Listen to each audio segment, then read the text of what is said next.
Hello guys, good afternoon, Sabado de Gloria. So dito pala tayo ngayon sa taniman natin yan. Wala na, hindi na natin guys nasalba yung pipino natin. Nadali ng fungus guys.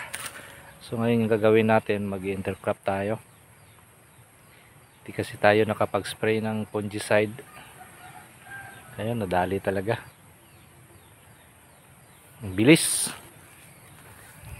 Buti nga lang at meron tayong na-harvest kahit papano.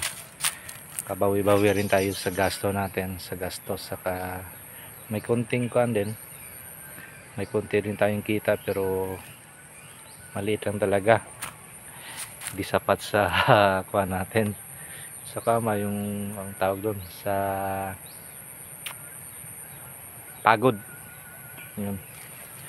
Pero okay lang din. Sana sa next crop natin doon sa kabila nating taniman, tumama na tayo. Subok lang hanggat may pananim, tanim lang tayo, kasi pag sumuko tayo sa una, pangalawa, wala na, tayo rin italo, di ba? So okay lang yan, subok ulit. So ito pala yung intercrop natin, yan binabad ko na siya. So kuanto sitaw, intercrop natin dito sa taniman natin. Yan. Sana kahit dito makabawi-bawi tayo kahit konti. Yan lang, laban lang. God bless sa lahat ng ating mga magsasaka. Laban kahit talo. Mananalo rin tayo.